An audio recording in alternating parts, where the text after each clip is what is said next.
This video is for Sable Chicken.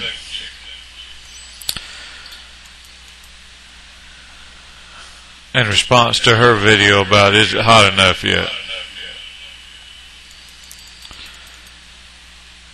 First, when Jesus' disciple had asked him, what is the sign of your coming in the end of the age, in Matthew 24:3, they must have had in mind the destruction of the temple. Jesus had just told them that the temple was going to be completely destroyed, Matthew 24:2. For the destruction of the holy temple would have been viewed as nothing less than a massive upheaval or end of the entire religious political world. So it's not surprising that they would connect the destruction of the temple with the final coming of the King and with the end of the age. Jesus said, many false prophets will arise and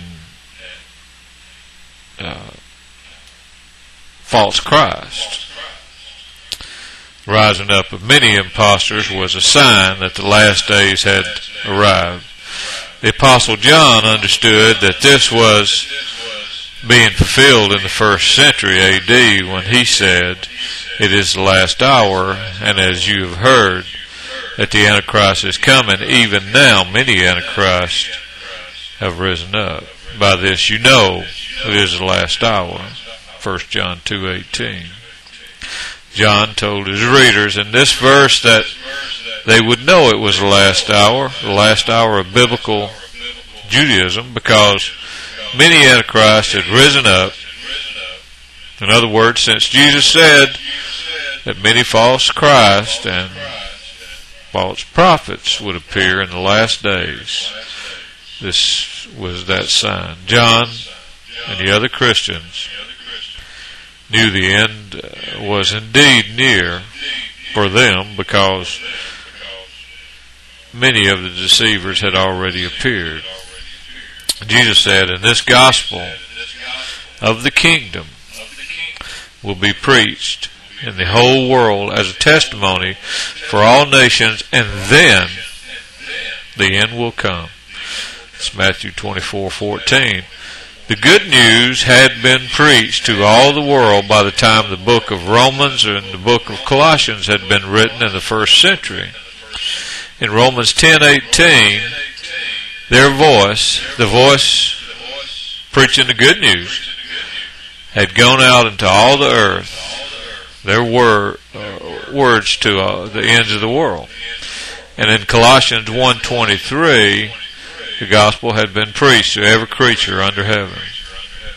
Shortly after the good news was preached in the whole world, in the 1st century, the end of the Old Testament world came to a fiery judgment in AD 70 and destruction of Christ's enemies.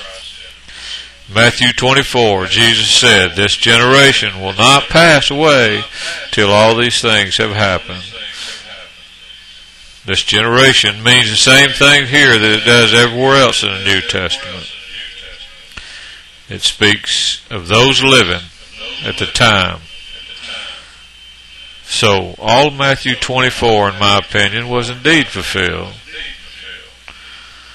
when the 40-year period between the cross and destruction of Jerusalem was fulfilled, was ended, including coming of Christ and the end of the age. You showed signs of gas prices and a temperature sign from the northeast, I would imagine, of 102 degrees. I was reading an article here recently about in the 1st century, the average temperature was 8 degrees higher than it is today.